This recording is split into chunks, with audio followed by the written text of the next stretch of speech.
we shall be returning in 19 minutes, ladies and gentlemen, with our special grunge episode. See you soon.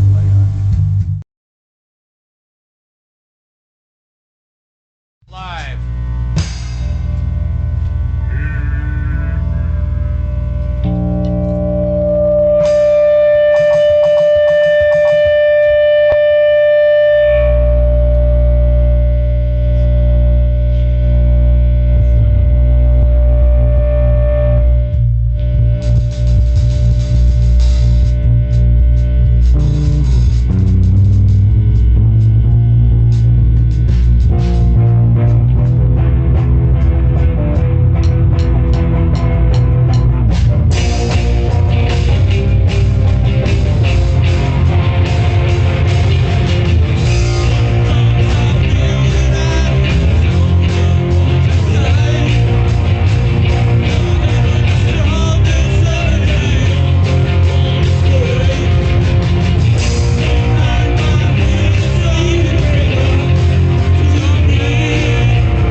Welcome, Peasant Revolution Band Variety Hour, Episode 5. Thank you for joining us. Yeah!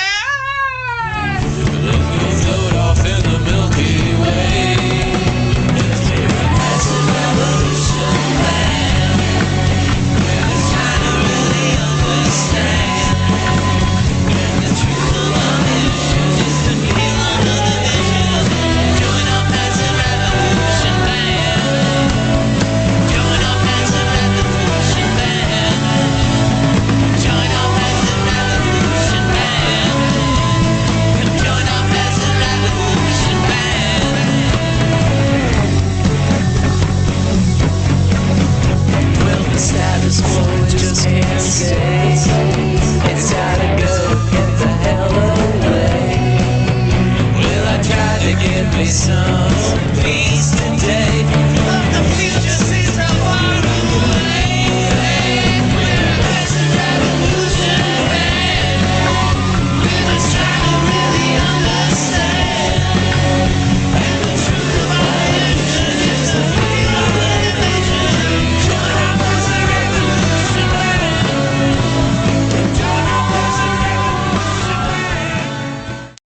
We're back, and let's kill that audio. There we are. Yeah. Hey everybody, I'm Jeff Dodge, and thank you for joining our Peasant Revolution Band Variety Hour. This is actually episode 5, and we kind of seem to be moving into this motif where Trench Digger Productions they're trying a new thing where it's like every last Tuesday of the month seems to be how they're, I don't know. We just do what the studio tells us. But along with me on my wonderful show, I have the fabulous Mr. Steve Fingers Sabila on the bass guitar, and Mr. Rockin' Rich Reese on the drums. And Mr. Steve Fingers Sabila on the bass guitar, and well, he's somewhere in there. You can see his fingers. There he is. Yes. Oh yeah, that's a handsome man right there. So this is an exciting episode for me. I've been planning this for a while, and my beautiful wife has shorn my locks for this episode. For this is our tribute to the grunge era, which it's at least my tribute. I've kind of just held everyone hostage to go along with this idea. Kind of like the grunge era itself. Right, because you needed to get that cynicism out there against the 60s, and we were born. That's Gen X, and I have all sorts. We're essentially talking about this kind of 89 to 94 period. How old were you for that, Rich? I was like 2 to 6. You so young. You millennials. You have no idea what we went through to build this country. You'll notice for I you. have my iPhone out right now. I'm that much of a millennial. That iPhone would have been a Sony Walkman tape cassette in our era. But what? Yeah, exactly. And then grunge changed all of that. And in the way grunge and it's kind of a weird thing because they they attributed a lot to Seattle, okay? But it's not really Seattle, okay? Portland is a very fundamental upbringing to the whole. It really started here in Portland, Oregon. In fact, I don't want to brag about this, Rich, but there's like this one time I was like wearing this particular red flannel shirt in Seattle. Wow. And it was like 1990, 89 or something, and Right. Did somebody try and throw a fish to you or something? Or? yeah, I was on the dock. I was over there by what's that whole the Ivers? oh the beautiful marina thing there. Clam? I can't think of it. What's that restaurant, honey, that we always eat at? The Pike Place Market. That's what I'm thinking of. Oh, the fish market at Pike Place. Isn't that great? I was at Pike Place. A kid named Kurt says, "I dig your shirt." I'm like, cool. And, the rest is history. It comes from Portland, okay? It comes from Portland. Wow. So that's my grunge story for, and I hope people will learn the truth about all of this. So moving on, our last song was indeed is our one of our top commenters, Robert, mentioned. It was the Wipers, Portland band featuring Greg Sage. I was turned on to this song by a friend of mine that was a bass player. I had this Steve got really big in this period. In fact, Steve, didn't you jam with Heat Miser or something at this point? The early 90s? Oh yeah, that was a great experience. Heat Miser. I was jamming with nobody, so I ended up hooking up with these cats called Wookie, and Chris Soini was the bass player. And let's do something funky here. I'm gonna go ahead and show us what I was doing in about 1994 in a band called Wookie, and we were trying to create the sci-fi grunge genre. Sci-fi grunge, I think is what we were going for, but here it is. Anyway.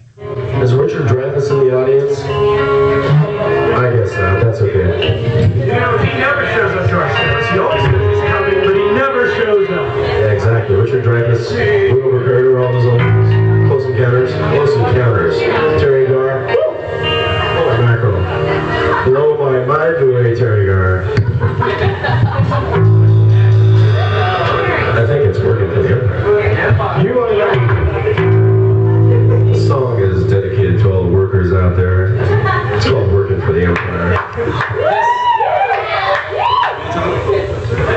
Yes, everybody. Go on and mill around in the crowd. Look at the audience.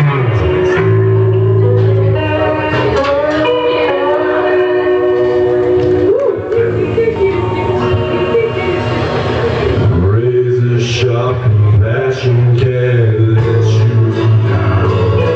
So tired of that starting running round. Feeling hot and being that sound. Work for the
empire, work for the empire now.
And hey, you know, the funniest thing about all this is that I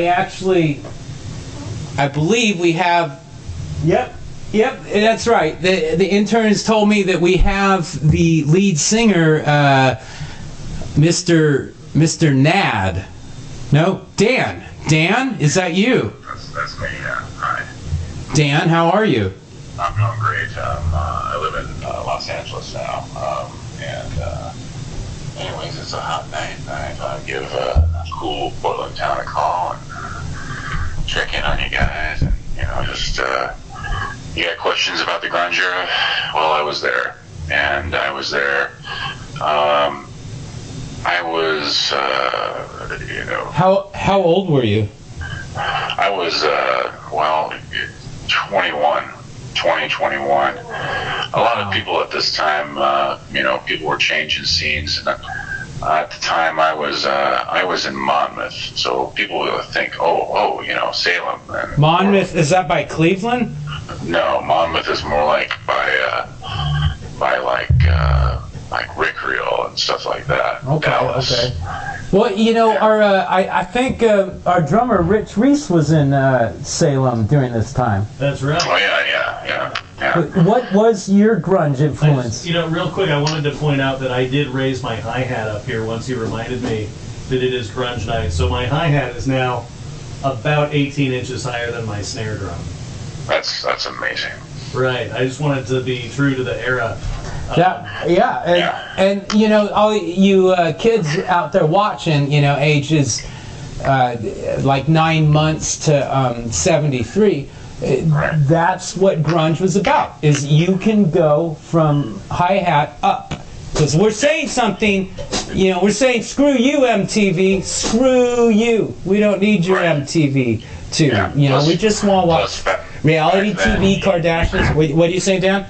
Back then you could make your own clothes, or you bought clothes. But when you bought clothes, like I, going from like the 80s and into the 90s, I had what people would call knickers, or they looked like jams, and my jams eventually, lederhosen or something, or no, just like jams, and I was wearing those, and anyways. They were like blue and with like a gold stripe on them, I remember. What made you guys hire me as your guitarist? Well, I was thinking about it, and because Steve was out there jamming with Heat Miser, and I decided to jam with you guys instead. Yeah, well, I'll tell you why. I remember having this conversation. I think it was with you. Yeah. And it was Scorsese's Doors movie had come out just a few years earlier or something, or maybe just around the same time. And that's that whole scene of the Doors movie, right? Yeah. Right. So you got Morrison though. You, right? you not only have Morrison, you have Val Kilmer and Oliver Stone doing weird shit. But Can I say shit? Which Is it all right? But you got Morrison, and he's not looking at the audience, and it's just like, and you said to me, man, you can do this shit. you can do this shit. You don't even have to look at the audience. You can just do this shit. Yes. And you got songs, you got stuff, you got you're a working class hero. You got kicked out of college. You got some stories here to tell. Right. It's just like. And then, see, I feel like the way I remember it is you weren't quite convinced from the Doors movie alone. I remember it as seeing J.R. Pella of this band called, not Completely Grocery, what were they called? Drunken Abbeys. Drunken Abbeys playing at Belmont's.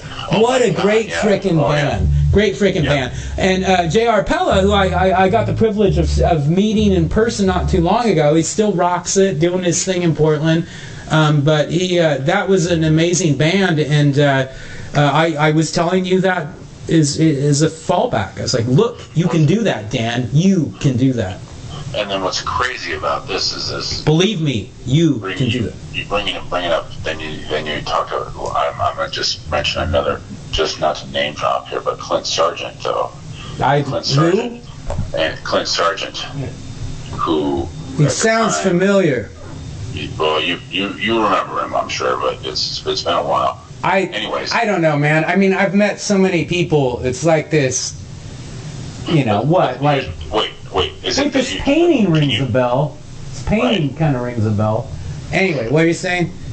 Anyways, but you had the groups like I remember Jollymon, right? Jollymon, they're back together. Jollymon is back together So doing Jollymon, it. but then I remember Mr. Sargent. He went off onto his own for a while, and there was this great band that he had, this little solo project called Water that I just loved. Yes, And it's with just Carrie from Jollymon. Yeah. Exactly, and it was absolutely beautiful. It was around that time that I also met Derek.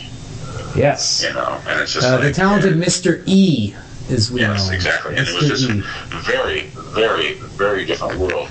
And this is back when Sebula, if it goes by Sebula anymore, back when Sebula was sporting a big fro of hair. Big fro of hair, almost. I don't know such a time. I mean, we a big fro of hair. A big fro of hair. And I remember mustache. something about Park Rose. Something about Park Rose happened. Sure. I'm not, A lot of 38 special. And that's can all sing together, my oh my. Yeah, but Oh no, you're talking about Slade. Oh, Slade! I love Slade. Yeah, Slade was a good influence. Anyways, you know what? I'm digressing here. You guys should play some music. Well, I was just gonna say we need to take a commercial break here, but can we hold you over for the break, Dan? Is that cool? I'd love to. Okay, we're gonna pay some bills. We're gonna hold Dan over for the break of our grunge episode. Okay, and let's pay a few bills here with the little of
All right. Dan, are you still there? Can you hear me? I'm still here. Yeah, I'd like to. Yeah, I'm here. So, Rich, did you have any questions, or Steve, that you wanted to ask Dan, formerly lead singer of the band Wookiee? A grunge sci-fi band project we did about 94, 95. This is before we wanted. I think everyone was wanting the new Battlestar Galactica, but that just didn't happen. I'd like to point out this is also a very unpopular time for George Lucas's empire. It was, kind of the doldrums. No one really heard anything other than I think the last movie he'd made at that point was that made-for-TV Ewok special, wasn't it? No, it was the beginning of the re-release and stuff like that. It was like. Oh, no. Wookiee predated the re-release shit. Hell yeah. Really? There was nothing going on in 94, 95. Yeah. Lucas was talking like American Graffiti Part 7 or something. Oh, we're live? We are live. Okay. So, yeah, any questions about this majestic being who lives in Los Angeles now? Los Angeles. Yeah, Los Angeles. Is he the one in California, or is he the one in South Patagonia? Can you answer that? Oh, wow, that's I'm in California. Okay. He's CIA now, I think. Post-grunge there, I apologize. Yeah, it's but then everything old is new again. So That's right. Well, you know, Dan, everything new is old again, I should say. Or the others. I don't mean to cut you off, but I'm going to, and we thank you for joining us, and we're gonna move right along. I appreciate it, and as you know, we used to tell everybody back then, you know, I think somebody else sings it now, but you know, no guts, no glory. Oh, yeah, So, that's a great tune. That's a great anyways, tune. that's a good one, and then you know, but anyways, some crazy lyrics, wonderful time, and if you can get Sony on the phone, you should. Okay, we'll see what we can do about that. Thank you for calling, Dan. You know, there's a guy that calls in occasionally called Nad. Just wanted to say that these guys sound identical. You guys sound identical. But I'm gonna let you go. We'll hopefully talk to you again soon. And let's take a look at this this last clip I have from Wookie's Past. I think it's us doing a cover song of a Quiet Riot song, maybe. But this goes out to you, Adam and Lisa, and happy anniversary. Okay, here we go. Who wants to hear Quiet Riot? Yeah! Anyone want to hear Quiet Riot for the final encore? Yeah!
we wanted to talk about, it's actually also like a couple years anniversary since one of Trench Diggers' big mainstays has been this band called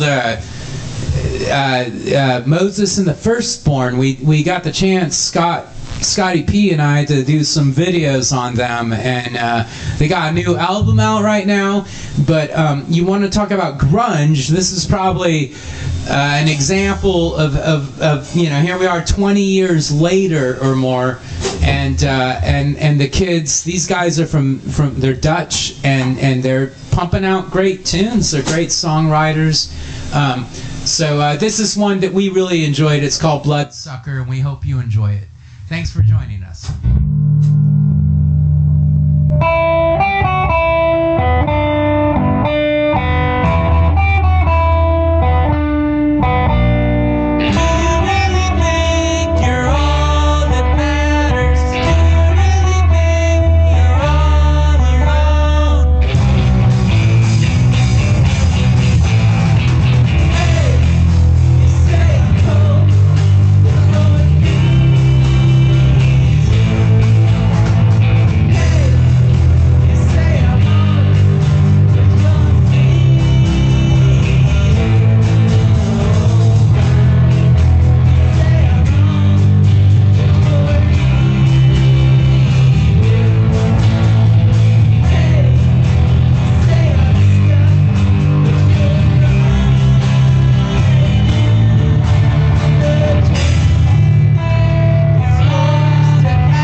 finest decorative squash store in the region.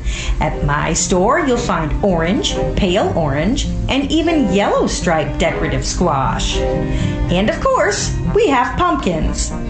Decorative squash look great in any house, on mantels, lined up on windowsills, on porch steps, in kitchens, really anywhere. We have lots of books with decorating ideas. Learn to grow your own decorative squash. We have books about that too, plus all kinds of supplies to get you started to grow your own crop. This year, we had a tremendous growing season. We're all excited to be able to offer for sale some of the finest examples of decorative squash for your home decorating needs. We're downtown, across from the Gimler Fountain, or you can call us at 555-1611 if you just want to chat. Hello, Dot's Decorative Squash. Dottie speaking. And it sounds like we're back. Oh, the techs around here keep leaving the audio monitors up, and it messes things around. Thank you for tuning in. I'm Jeff Dodge, and this is the Peasant Revolution Band, and you are watching our special grunge edition, a celebration of all that is grunge and all that isn't grunge, and you know that gets to a point. So I feel like we've sort of been taking a path here about how like the Wipers sort of influenced the Seattle sound a lot of ways in the early 80s, and grunge, from my understanding, was sort of when punk rock met heavy metal. And there was a lot of metal going on in the 80s, and there was a lot of punk rock. But grunge was kind of when the two forces came together. I don't know how or why exactly. And then there was also experiences with the black community, too. Did you ever see any of the stuff that Ice-T was doing? Ice-T had this thing, Body Count. That was the name of it, Body Count. I'm getting my skepticism there on the combination, because I happen to be thinking like this grunge is a merging of punk and metal. I mean, what an opportunity for the men of your generation.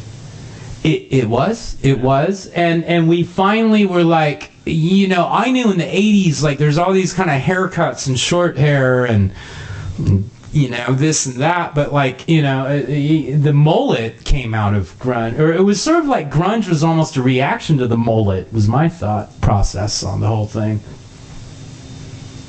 Sure. That was... The mullet, or in some parts of the country they call it the moulet. But I sort of have a prototype of it here. It was essentially you would cut all the... It was about party in the front. Well, party was in the back, and business was in the front. That's what the old saying was. Business in the front, party in the back. That's what they'd all the people that were older than us and snorting a lot of cocaine, they'd tell us things like that. And they were really into the mullets, more so than my generation. And I think grunge was kind of like the breaking down of the mullets, and, there was... Well, let's just get into it. There was Kurt Cobain, who became a major spokesperson, not only for the generation and in grunge music and rock and roll idol and stuff, but I think he was a spokesperson for Pendleton, wasn't he? Did he work for Pendleton at all? Does anyone know that? You might be thinking of the Beach Boys. Oh, Brian Wilson. I'm sorry. Because they were, I just heard this, while you guys were getting high. I was out front listening to NPR. The Beach Boys were all... I just want to interject here and make sure that everyone understands we were getting high on life. High on life. I just didn't have room for that positivity in my head right then. You guys were doing your cheers, and I couldn't handle it. Anyway, heard this article on NPR, and the Beach Boys were almost originally called the Pendletones, and that would have taken grunge back, almost a previous 30 years to what we're giving it credit for here, 1961 as opposed to 1991. But I think... Well, no, you have a point there, because I saw this, the Hendrix Museum had this thing about this like Spokane band called the Sonics. Have you heard about them? Yeah. The Sonics. Yeah. They're supposedly the first garage band. Right, but they were too fast. So like when they would fly over, there'd be these huge booms, and windows would break, and they could only land in certain Wait. I think you're thinking of the Seattle Supersonics and the kind of carnage that Sean Kemp and Gary Payton, when they came to town, that kind of stuff. There's a lot of stories. Well, not Payton as much as Kemp. You're talking about a period where if you were a normal civilian and you wanted to see the Blazers, you would have to wait until they were playing in Seattle and go up and see them there, because it was only the elites could get into Memorial. You know, and you know, Rich, that brings me to a very important point. I'd like to talk about some certain conspiracies while we're on the subject of the Blazers and Kurt Cobain. Conspiracy theories start to shoot off more and more of those conspiracy theories. Conspiracy theories. Conspiracy theories. Conspiracy theories. And we are back, and that damn intern keeps leaving the audio up. No, that's okay. I would like to point out, one of our great listeners, Katie, pointed out that Rich's mic was kind of quiet, so we've hopefully made the proper adjustments. And thank you for watching. We missed out on some of my pandering, and wanted to point out that I observed that, you know, sort of the blending of punk and heavy metal, as Jeff describes grunge, was a real opportunity for the men of America about 5 to 10 years older than I. Anyway, let's get back to some conspiracies here. I happen to think World War II was just a conspiracy between the Allies to take over the Axis powers. The Allies to take over the Axis powers. Yeah, they just conspired to defeat the Axis powers. Like in Axis and Allies, when you've got an industrial complex built in like Paraguay, is that the kind of thing you're talking about? There's an industrial complex in Paraguay? I thought there was like a special rule you can use that on, but maybe I'm getting it mixed up with Risk. I don't know. But so grunge and conspiracies. My conspiracy theory, Rich, is that there's these stories about Kurt Cobain and Courtney Love. Here's one conspiracy. Some people say they like met in a country club or something like that, but I heard they met in Portland at the Satyricon, like in the. Did you ever get a chance to go to Satyricon? I know, Steve, you and I went there. I don't know if ever together that I can remember, but I've heard that we were there together a lot. Did you ever go there, Rich? I used to buy heroin on 6th, like right around the corner, basically. You see, that's a whole different world. 6th was, and 7th. Wasn't it 7th? Or was it Broadway 6th? is 7th, but I mean, I'm not even a native Portlander. No, there's Northwest 7th. I stroll it all the time. Over by Guilds Lake. Ooh, now you're pulling rank. I've revealed what era I'm actually from. My other top conspiracy, of course, Vanport. Yes, Vanport is a good conspiracy. Because all these people, I don't know if you ever heard this one, but another Portland conspiracy is about how all these people got trapped in vans in this like port town built by the Kaiser off down by the river, and they flooded out and their vans flooded out. Is that right? Well, it was really good they were in their vans though, because the vans just lifted right up. And it was amazing because I don't even remember vans being around in 1948, but I guess this town was loaded with them. Yeah, they looked a little different. Many of them had cloth walls along the back. Okay, but on the other Kurt and Courtney conspiracy I have, there's these rumors that this like investigator, our producer was talking about, his name is Grant? Tom Grant? Yeah. Tom Grant. Tom Grant was like the manager of Led Zeppelin, wasn't he? Tom Grant? Is that That right? sounds about right. He's kind of a big guy. Yes, And yeah, and he's he a would tough carry negotiator. like a cricket thing around and whack But ya. you get him behind a piano, and it's like butter. Oh yeah, that's true. That's a He's good. a It's he's multi-talented beautiful piano. I've done individual, sound for for sure. him. Great piano player, great Led Zeppelin manager, and also involved in this conspiracy somehow with Courtney Love and Kurt Cobain. I don't know what any of it means, but thank you for watching Conspiracy Corner, and we'll be back. Conspiracy theories. I'll just shoot off more and more of those conspiracy theories. Conspiracy theories. Conspiracy theories. But we're back, and first, let me pay some bills real quick. And thank you so much for tuning in. We'll be right back. Stop wasting your money at the dollar store and come to Jimmy Gimler's 97-cent store. I turn my profits from my profitable enterprise, Jimmy Gimler's Suit Rack, into another thriving business for you to enjoy. Save 3 cents on every purchase. We have household items, cleaning supplies, auto parts, even steaks. That 3-cent savings really adds up. Over the course of a year, you have the potential to save $100 for shopping at my store. That's like me giving you $100 to shop at my store, which I'm not gonna do, but you're gonna get the money back over time. I was the 1972 Suit Salesman of the Year. I bring my business reputation into every business I have. I think you'll love my 97-cent store, and I hope you'll visit often.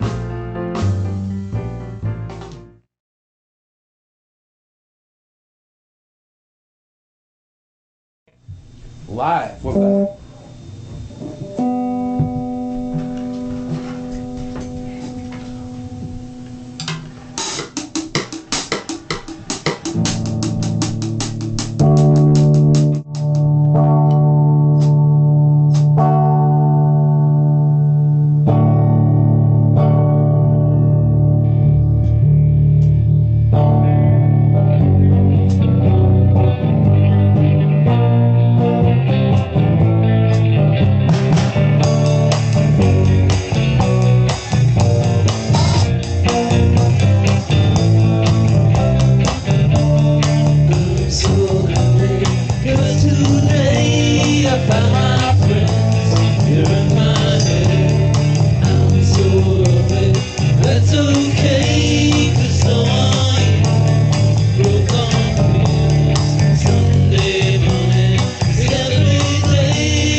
course, the song Lithium by Nirvana.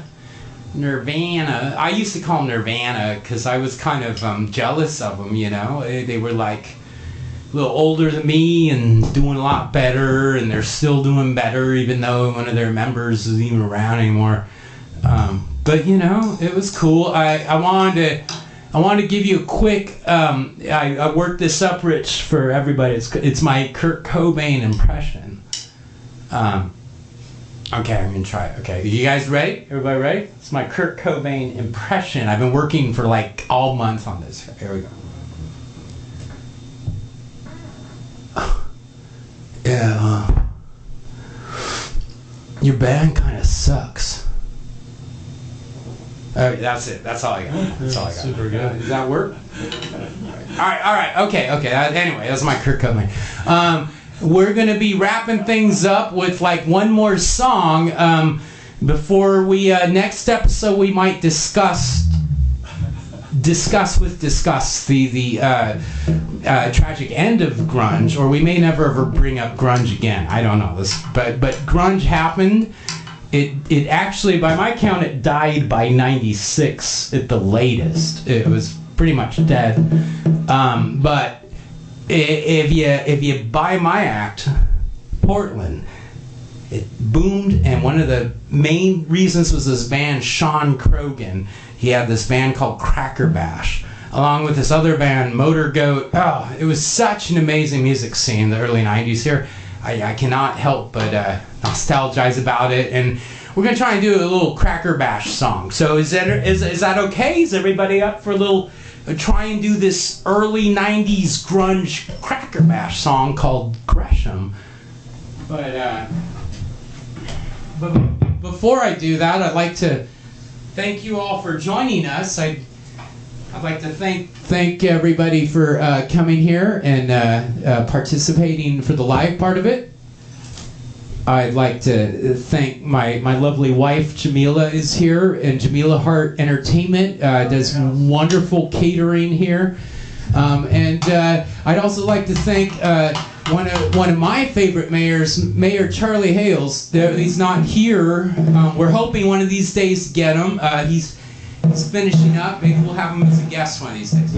So, anyways, but and then I want to thank not only Charlie Hales, but like Sam Adams. You guys remember Sam Adams? Oh yeah. Cats, and there's like so many mayors. Tom Potter. So it's been a wonderful evening tonight. What are you saying, hey? Music and banter and some conspiracy theories. It's been lovely. Thank you. What are you saying?